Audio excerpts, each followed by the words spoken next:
Hello teachers, நாம இப்போ PGTRB மேக்ஸ்ல அல்ஜிப்ராவில் ஒரு கொஸ்டின் பார்க்கலாம். Which of the following is true அப்படின்னு கேட்கறாங்க. இல்ல கீழே இருக்கிறதுல 4 ஆப்ஷன்ல எது வந்து ட்ரூன்னு கேட்கறாங்க கண்டுபிடிக்கலாம். ஃபர்ஸ்ட் ஆப்ஷன் பாருங்க, if G is a group of even order அப்படின்னு கொடுத்துருக்காங்க.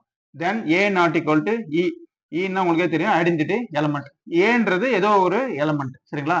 அந்த ஏதோ ஒரு எலமெண்ட் ஏ வந்து ஐடென்டிட்டி எலமெண்டா இல்ல, சரிங்களா? Such that A square equal to E அப்படின்னு சொல்றாங்க. A square equal to E நீங்க கொடுத்துருக்காங்க. ஏன்றது ஐடென்டிட்டி கிடையாது, சரிங்களா? ஏ ஸ்கொயர் ஈக்குவல் டு என்ன வருது, ஐடென்டிட்டிக்கு ஈக்குவலா இருக்கு, சரிங்களா? இது ஃபர்ஸ்ட் கான்செப்ட். இது பாருங்க, இது வந்து ட்ரூவான்னு கேக்குறாங்க. ட்ரூ தான். Which are the following is true தான் கேக்குறாங்க.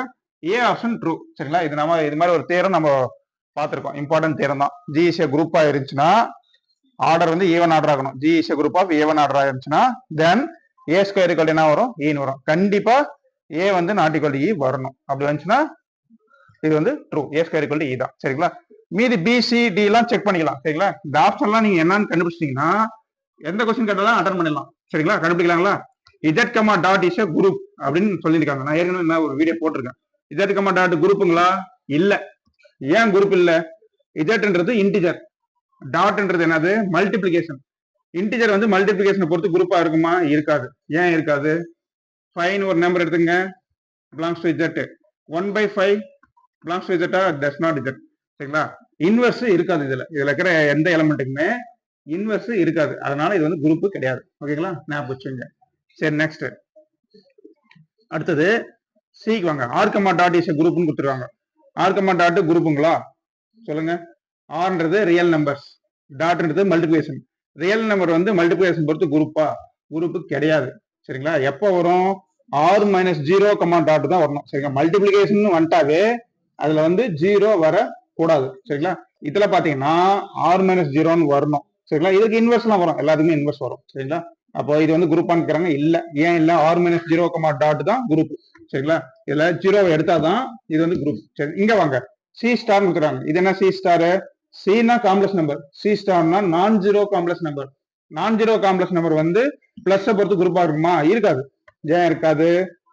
நான் ஜீரோ காம்ப்ளெக்ஸ் நம்பர் பிளஸ் கொடுத்துருக்காங்க. பிளஸ்னாவே 0 வரணும். பிளஸ்னா 0 கண்டிப்பா வரணும்.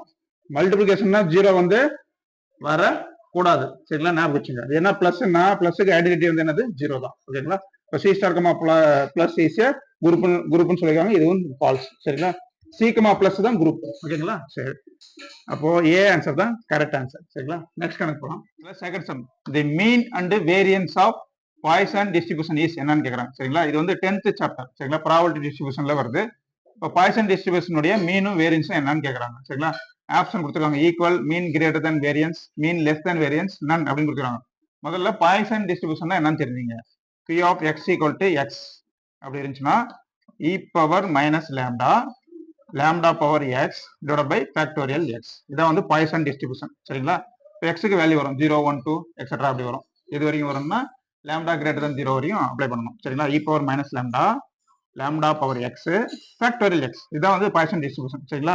இதுல வந்து மீன் என்னன்னா லேம்டா. இந்த லேம்டா தான் மீன். மைனஸ் விட்டுட்டு லேம்டா மட்டும் தான் மீன். வேரியன்ஸ் என்ன அப்படின்னு கேட்டீங்கன்னா அதுவும் லேம்டா தான், ஓகேங்களா? ஸ்டாண்டர்ட் டிவியேஷன் வேணும்னா ரூட் லேம்டா, அதாவது வேரியன்ஸ் ரூட் எடுத்தா அதான் ஸ்டாண்டர்ட் டிவியேஷன். அப்போ மீனும் வேரியன்ஸும் என்னவா இருக்குது, ஈக்குவலா இருக்கு, சரிங்களா? பாய்சன் டிஸ்ட்ரிபியூஷனுடைய மீனும் வேரியன்ஸும் equal. Mean and variance of Poisson distribution is என்னன்னு கேக்குறாங்க, ஈக்குவல், சரிங்களா? ஞாபகம் வச்சுங்க. இம்பார்ட்டன்ட் சம் நல்லா படிச்சுங்க. Next third sum, radius of converge summation 1 minus 1/n power n square z power n. இதோட ரேடியஸ் ஆஃப் கன்வெர்ஜென்ஸ் என்னன்னு கேக்குறாங்க. இந்த மாதிரி ஒரு சம்ஸ் எல்லாம் கண்டிப்பா கேக்குறாங்க, பாத்துங்க. ஆப்ஷன் கொடுத்துருவாங்க, கண்டுபிடிக்கலாம். இப்போ இதுக்கு ரேடியஸ் ஆஃப் கன்வெர்ஜென்ஸ் கண்டுபிடிக்கிறதுக்கு என்ன ஃபார்முலா நம்ம ஞாபகம் வச்சுக்கணும். L equal to limit n tends to infinity supremum of modulus an power 1/n. இந்த ஃபார்முலா நீங்க ஞாபகம் வச்சுக்கணும், ஓகேங்களா? இன்னொரு ஃபார்முலா இருக்குது. L equal to limit n tends to infinity an plus 1/an modulus எடுத்து கண்டுபிடிக்கிறது. அந்த ஃபார்முலாவும் யூஸ் பண்ணலாம். ரெண்டு ஃபார்முலா எதுனா யூஸ் பண்ணலாம். ஒவ்வொரு சமுக்கு இது கரெக்டா இருக்கும், இன்னும் ஒவ்வொரு சமுக்கு அது கரெக்டா இருக்கும், சரிங்களா? இப்போ பவர்ல n ஸ்கொயர்ங்கிறதுனால இந்த ஃபார்முலா யூஸ் பண்ணிக்கலாம். இங்க 1/n இருக்குல்ல, அதனால கொஞ்சம் ஈஸி. நான் வச்சுக்க limit n tends to infinity supremum of modulus an power 1/n. இந்த ஃபார்முலா யூஸ் பண்ணுங்க. யூஸ் பண்ணீங்கன்னா எல் ஈக்குவல் டு லிமிட் எழுதிங்க. n டெக்ஸ் டு இன்ஃபினிட்டி தான், என்ன கொடுத்திருந்தாலும் சரி n டெக்ஸ் டு இன்ஃபினிட்டி தான் வரணும். சுப்ரீமம் எழுதிங்க. சுப்ரீமம்னா உங்களுக்கு தெரியும் மேக்ஸிமம் வேல்யூ, சரிங்களா? மாடுலஸ் an இருக்குது. இங்க ஏன்றது என்னது, இங்க பாருங்க, நான் ரவுண்ட் பண்றேன். இதான் வந்து ஏஎன். சரிங்களா? இந்த இசட் பவர் என்ன விட்டுறணும், summation A N into Z power N, அதான் சம். சரிங்களா? இந்த ஏஎன் தான் இது.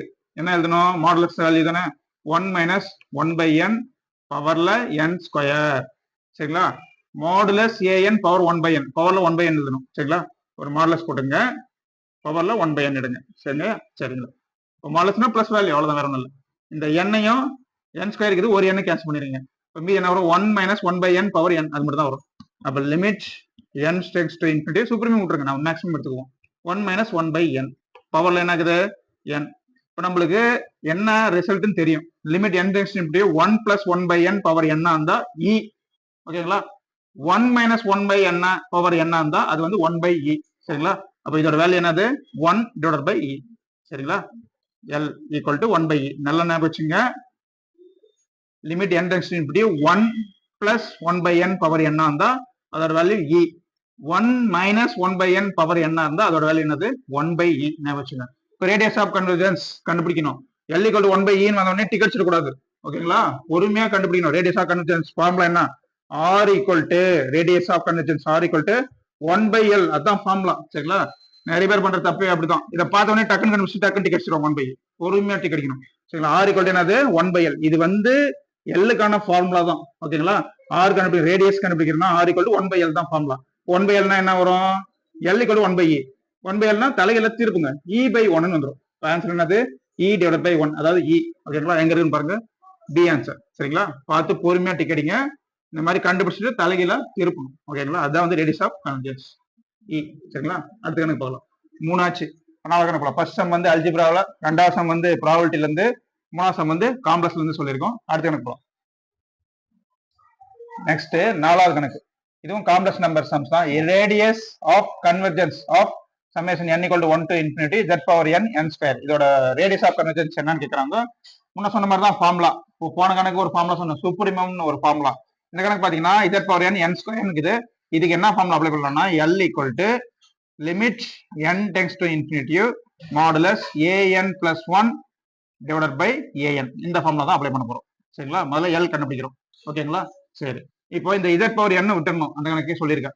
பக்கத்துல இருக்கிற இந்த n ஸ்கொயர் மட்டும் தான் எடுக்கணும். Summation an into z power n, அதான் ஃபார்முலா. இந்த z பவர் n விட்டுட்டு மீதி இதுக்கு மட்டும் தான் ரேடியஸ் ஆஃப் கன்வர்ஜென்ஸ் கண்டுபிடிக்கிறோம் எடுத்து. சரிங்களா? இப்போ n ஸ்கொயர்னு இருக்குது, கண்டுபிடிக்கலாங்களா? என்ன, limit n tends to infinity an plus 1 an z power n. ஏன்றது n ஸ்கொயர். ஓகேங்களா? சரி, ஞாபகம் வச்சுக்கோங்க. இப்போ an பிளஸ் 1 அப்ப என்ன வரும், n plus 1 whole square divided by an. என்ன, ஏன்றது n ஸ்கொயர். ஓகேங்களா? n ஸ்கொயர்ன்றது தான் an பிளஸ் 1ன்னா n பிளஸ் 1 ஹோல் ஸ்கொயர். சரி, இப்போ மாடுலஸ் போட்டுங்க. இப்போ பாருங்க, limit n tends to infinity, இதுல இருந்து n ஸ்கொயர் வெளிய எடுக்கலாம். ஏன்னா n பிளஸ் 1 ஹோல் ஸ்கொயர் தாங்க, n ஸ்கொயர் வெளிய எடுங்க. இப்போ n ஸ்கொயர் வெளிய எடுத்தீங்கன்னா என்ன வரும், இங்க n அடுக்கல ஸ்கொயர் இருக்குது, n ஸ்கொயர் தான் எடுத்தாச்சு, அப்போ 1 வந்துடும். பிளஸ் இங்க n ஸ்கொயரே இல்லை, நம்ம எடுத்துருக்கோம். அப்போ என்ன வரும், 1 பை n அடுக்கல ஸ்கொயர் இருக்குது, அது அப்படியே கிட்டும். ஓகேங்களா? டிவைட் பை இந்த n ஸ்கொயர் அப்படி எழுதிக்கலாம். சரிங்களா? இன்னொரு டைம் சொல்ற மேல n plus 1 to the power square இருக்குது, இதுல n ஸ்கொயரை வெளிய எடுக்கிறோம். ஏன்னா அடுக்கல ஸ்கொயர் இருக்கிறதுனால n ஸ்கொயர் எடுக்கிறோம். n ஸ்கொயர் வெளிய எடுத்துட்டா இங்க என்ன வந்துடும், 1 பிளஸ் இங்க 1 தான் இருக்குது, n ஸ்கொயரே இல்லை, அதனால என்ன பண்றோம், 1 பை n எழுதிக்கிறீங்க. 1 பை n அடுக்கல தான் ஸ்கொயர் இருக்குது, இங்க எதுவும் ஸ்கொயர் போட்டுறாதீங்க, பொறுமையா பாருங்க. கீழே இருக்கிற n ஸ்கொயர் அப்படி எழுதிக்கலாம். சரிங்களா? மாடுலஸ். இப்போ n ஸ்கொயர் கேன்சல் பண்ணிடலாம். சரிங்களா? இப்போ n பதிலா இன்ஃபினிட்டி அப்ளை பண்றீங்க. அப்போ 1 plus 1 by infinity. 1 by infinity value என்ன வரும், 0ன்னு வரும். சரிங்களா? 1 பிளஸ் 0ன்னு வரும். அப்போ ஆன்சர் என்ன, 1. ஓகேங்களா? சரி, இன்னொரு டைம் சொல்றேன். லிமிட் n டெக்ஸ் இன்ஃபினிட்டி இருக்குது, n பதிலா இன்ஃபினிட்டி அப்ளை பண்ணுங்க. இங்க 1 பிளஸ் 1 பை இன்ஃபினிட்டி அப்ளை பண்ணீங்கன்னா 1 பை இன்ஃபினிட்டி 0 ஆயிரும். 1 பிளஸ் 0 என்னது, 1 தான். 1 ஸ்கொயர் பண்ணாலும் அது 1 தான். அப்போ l ஈக்குவல் என்னது, 1ன்னு வந்திருக்கு. சரிங்களா? இதுல ரேடியஸ் ஆஃப் கன்வர்ஜென்ஸ் சொல்லியிருக்கேன் நான், தலைகளா திருப்பணும் அப்படின்னு சொல்லியிருக்கேன். இது 1ன்றதால ஒன்றும் பிரச்சனை இல்லை, தலைகளா திருப்பணும் அதே தான். therefore r equal to என்ன ஃபார்முலா, 1 divided by l. இப்போ 1 by l என்ன வரும், அதே 1 தான் வரும். ஓகேங்களா? வேற 2 3 அந்த மாதிரி வந்துச்சுன்னா 1 by 2 வரும், மாதிரி வரும். சரிங்களா? 1ன்றதால தலைகளா திருப்பினாலும் அதே 1 தான். இப்போ இதோட ரேடியஸ் ஆஃப் கன்வர்ஜென்ஸ் என்ன, 1. அந்த ஆன்சர் சி ஆன்சர். ஓகேங்களா? Next 5th question. இது பாத்தீங்கன்னா டிஃபரன்ஷியல் ஈக்குவேஷன் கொஸ்டின். இது ஒரு பழைய ஓல்டு டிஆர்பில கேட்ட சம்ஸ் தான். ப்ரீவியஸ் இயர்ல the generating function for Legendre polynomial is என்னன்னு கேக்குறாங்க. சரிங்களா? இதுல எது ஆப்ஷன் கொடுக்குறாங்க, எதுன்னு நம்ம கண்டுபிடிக்கணும். சரிங்களா? பாருங்க, 1 plus 2x z plus z square power minus 1 by 2 இது வருங்களா, கண்டிப்பா வராது. சரிங்களா? 1 minus 2x z minus z square power minus 1 by 2 இதுவும் வராது. சரிங்களா? 1 minus 2xz plus z square power minus 1/2 இது வருங்களா? இதுதான் ஆன்சர். சரிங்களா? எப்படி ஞாபகம் வச்சுக்கலாம்? இது வருமா? 1 minus 2x plus z square இதுவும் கிடையாது. சரிங்களா? ஞாபகம் வச்சுங்க. 1 வரணும், 2xz வரணும், பிளஸ் z ஸ்கொயர் வரணும். சரிங்களா? ஃபர்ஸ்ட் இங்க பிளஸ், அடுத்தது மைனஸ், அடுத்தது பிளஸ், அந்த கான்செப்ட். பவர்ல மைனஸ் 1/2 வரணும். சரிங்களா? பவர்ல என்ன வரணும்? மைனஸ் 1/2. இங்க பாத்தீங்கன்னா இங்க பிளஸ் வந்திருக்கு, இது இல்ல. இங்க பாத்தீங்கன்னா இது மைனஸ், இதுவும் மைனஸ், அது வந்திருக்கு. இங்க பாத்தீங்கன்னா இது மைனஸ், இது பிளஸ் தான். ஆனா நடுவுல இசட் இல்ல. சரிங்களா? சரிங்களா? நடுவுல வந்து என்ன வரணும்? 2xz வரணும். சரிங்களா? இது ஆன்சர்.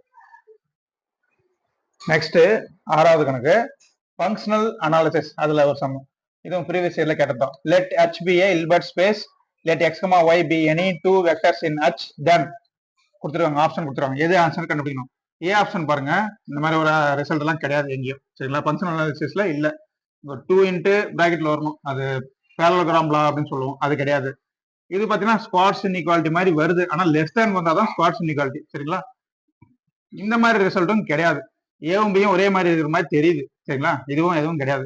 இந்த 2 இங்க இருந்து பிராக்கெட் இருந்தா தான் அதான் 2 பேரலோகிராம் லா, அதுவும் கிடையாது இங்க. சரிங்களா? அப்போ இதை பாருங்க, டி ஆப்ஷன் பாருங்க. xn டென்ஸ் டு x கொடுக்குறாங்க. இது என்ன மீனிங்னா xn ஆனது x ஐ நெருங்குகிறதுன்னு அர்த்தம். அதாவது கன்வெர்ஜ் ஆகுதுன்னு கூட வச்சுக்கலாம். சரிங்களா? xn converges to x and yn converges to y.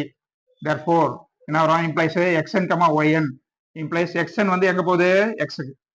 yn எங்க போகுது? y க்கு. அப்ப கரெக்டா மேட்ச் ஆகுது. சரிங்களா? xn, y1 is converges to x, y கொடுக்குறாங்க. இப்ப டி ஆன்சர் தான் கரெக்ட் ஆன்சர். சரிங்களா? B Hilbert space x, y be any two vectors in h, then என்னன்னு கேக்குறாங்க. எது கரெக்ட்னு கேக்குறாங்க. டி ஆன்சர் தான் கரெக்ட். இதுக்கப்புறம் இதான் வரும். இது ஒரு தியரம். சரிங்களா? ஃபங்க்ஷனல் அனாலிசிஸ்ல இம்பார்ட்டன்ட் தியரம். ஓகேங்களா? அடுத்த கணக்கு போலாம். நெக்ஸ்ட் 8வது கணக்கு. இது வந்து ஃபங்க்ஷனல் அனாலிசிஸ்ல ஒரு சம். இது ஃபங்க்ஷனல் அனாலிசிஸ்லயும் கேக்குறாங்க, அல்ஜிப்ராவிலும் இது ஒரு பார்ட்ல வரும், ஆர்த்தோ நார்மல்ல வரும். சரிங்களா? பார்க்கலாம். If x and y are any two vectors in a Hilbert space, then என்னன்னு கேக்குறாங்க. சரிங்களா? இதை பார்த்தோன்னே சொல்லிடலாம். இங்க பாருங்க, மாடுலஸ் போட்டு எக்ஸ், ஒய்னு கொடுத்துருக்காங்க. இந்த மாதிரி நம்ம எங்கேயாவது இன்இக்வாலிட்டி பார்த்துருக்கோமா? கிடையாது. இதுவும் கிடையாது. இந்த மாதிரி இன்இக்வாலிட்டி பார்த்துருக்கோமான்னு பாருங்க. சரிங்களா? இந்த மாதிரி இன்இக்வாலிட்டி பார்த்துருக்கோம். Modulus inner product x, y less than or equal to norm x, norm y. இது என்ன இன்இக்வாலிட்டி? Squads inequality. ஓகேங்களா? இந்த மாதிரி பார்த்துருக்கோம். இதை பாருங்க, ஈக்குவல் இருக்குது, இது கிடையாது. இங்க பாருங்க, இதுவும் ஈக்குவல் இருக்குது, இதுவும் கிடையாது. இது ரெண்டுமே கிடையாது. இங்க பாத்தீங்கன்னா கிரேட்டர் than or equal கிடையாது இருக்குது, இதுவும் கிடையாது. சரிங்களா? இது என்னது? Squads inequality. இதை நம்ம மனப்பாடம் பண்ணணும். இந்த பக்கம் மாடுலஸ் வரும், inner product x, y is less than or equal to norm x, norm y. சரிங்களா? இங்க பிராக்கெட்ல கூட கொடுப்பாங்க, பிராக்கெட் போட்டும் கொடுப்பாங்க. அந்த மாதிரியும் கேட்கறதுக்கு வாய்ப்பு இருக்கு. சரிங்களா? இதுதான் ஆன்சர். சரியா? இது பேர் ஸ்குவாட்ஸ் இன்இக்வாலிட்டி. இதுவும் டிஆர்பில கேட்ட சம் தான். சரிங்களா? அடுத்த கணக்கு போலாம். First number sum. f of z equal to 1 by sin 1 by z minus a, then z equal to a is என்னன்னு கேக்குறாங்க. இந்த சம்ம பார்த்தோன்னே சொல்லிடலாம். z equal to a is a நான் ஐசோலேட்டட் எசென்சியல் சிங்குலாரிட்டி அப்படின்னு சொல்லலாம். சரிங்களா? இங்க பாருங்க, sin 1 by z minus a ன்னு சொல்லியிருக்காங்க. சரிங்களா? இது வந்து போல்ஸ் தான் வரும். z equal to a-ன்றதுல போல்ஸ் வரும். சரிங்களா? அந்த போல்ஸ் இதுல அப்ளை பண்ணிட்டீங்கன்னா தான் நான் ஐசோலேட்டட் எசென்சியல் சிங்குலாரிட்டி அப்படின்னு வரும். சரிங்களா? இந்த கணக்கினுடைய நான் டீடைல் வந்து மெம்பர்ஸ் ஒன்லி வீடியோல கிளீனா போட்டிருக்கேன். அதை போய் பார்த்து நீங்க புரிஞ்சுங்க. அது மெம்பர்ஸா ஜாயின் பண்ணி அந்த வீடியோவை பார்த்துங்க. மெம்பர்ஸ் வந்து 199 ரூபாய் தான் மெம்பர்ஸ். ஓகேங்களா? அதை ஜாயின் பண்ணி நீங்க மெம்பர்ஸ் ஒன்லி வீடியோல இந்த கணக்கு கிளியரா பார்த்துங்க. ஓகேங்களா? அடுத்த கணக்கு போகலாம்.